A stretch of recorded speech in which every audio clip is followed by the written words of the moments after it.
Baiklah, untuk minggu ini berarti kita masuk kepada proximity sensor. Proximity sensor yang akan kita pelajari untuk minggu ini ada dua, yaitu adalah yang capacitive sensor sama yang inductive sensor nantinya. Oke, kita mulai dulu yang untuk sensor kapasitif dan induktif. Yang pertama kali yang harus Anda perhatikan itu adalah membaca serial kodenya dulu. Jadi kode part numbernya ini itu nanti akan menjelaskan berapa jarak dari sensor yang bisa dideteksinya. Jadi adalah jarak aktifnya sensor ini berapa. Jadi berdasarkan kode ini. Jadi misalnya ini adalah yang akan Anda cari nanti di Google, itu adalah datasheet sensor kapasitif dengan kode ini. Kodenya kalau ini saya baca, ini kodenya adalah CR18 8DN.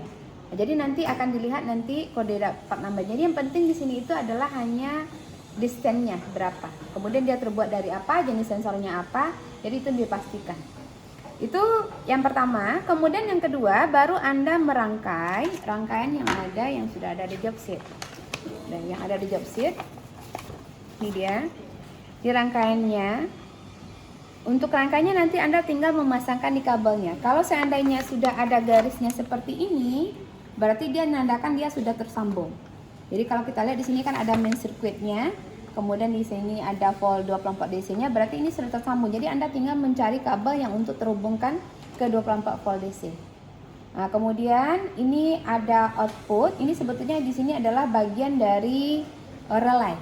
Jadi relaynya yang ini sudah dirangkai di dalamnya. Jadi hanya dikeluarkan output-outputnya saja. Jadi kalau ini sebetulnya ini adalah untuk rangkaian yang masih yang lama. Kalau ini sudah diperbarui. Jadi kalau ini mudah saja ya. Tinggal outputnya disambung. Output kita dari relay ini.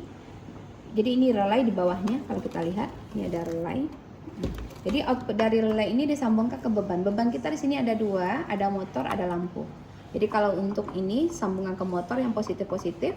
Kemudian yang untuk lampu satu lagi disambungkan. Ini kalau kita lihat kan dia sudah disediakan dua terminal di sini. Mau disatukan ini satu saja juga boleh, nggak ada masalah. Kemudian nanti yang untuk masa-masanya itu kita gabung juga semua masa. Ini semua masa kita gabungkan dengan masa yang ke baterai. Jadi masa digabung. Kalau positifnya tidak. Karena apa? Karena ini positif ini beda dengan positif ini. Kalau ini yang untuk baterai, sementara kalau ini adalah outputnya relay. Jadi dia beda. Nah, kemudian pada saat ini nanti yang akan Anda praktekkan nanti adalah mencari data. Mencari data di sininya. Ini kita berikan stimulusnya berupa metal, berupa tubuh Anda, berupa plastik dan kertas dengan jarak 2 mili, 4 mili, 6 mili, 8 mili sampai dengan 12 mili. Kemudian ini yang Anda ukur nanti tegangannya berapa. Tegangannya berapa. Kemudian kondisi output ini menyala atau mati. Jadi ini tegangan yang diukur di sini. Kemudian ini kondisinya pada saat 2 mm itu tegangannya apakah dia, kita anggap misalkan adalah dia tegangannya 24 volt gitu ya. Tulis ini 24 volt, kemudian kebetulan di sini dia aktif atau menyala. Berarti lampunya menyala, motornya mungkin menyala juga. Berarti kita tulis ini on. Kalau dia mati, berarti kita tulis mati. Jadi gitu aja. Sekarang kita coba, ini sudah kita rangkai. Silakan diapakan. Yang positif. Ini baterainya kita pakai yang 24 volt ya. Jadi kita serikan saja baterai kita yang 12. Jadi minimal dia tegangannya ini adalah 18 volt, minimalnya. Jadi ini dihubungkan ya. Ini belum aktif. Kemudian kita akan mencoba memasukkan yang pertama itu adalah metal.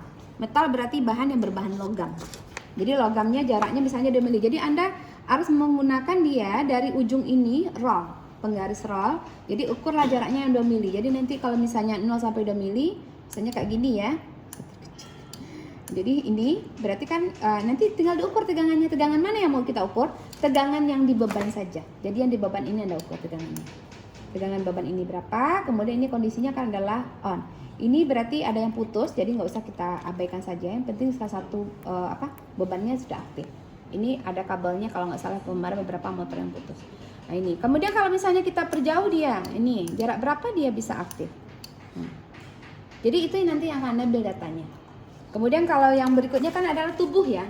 Tubuh berarti kan jari Anda. Nah, ini berapa dia aktif sampai jarak berapa? Begitu. Nah, kalau misalnya plastik nanti dicari lagi penggaris plastik nantinya. Nah, kemudian kalau kertas juga seperti itu. Itu yang untuk sensor yang kapasitif.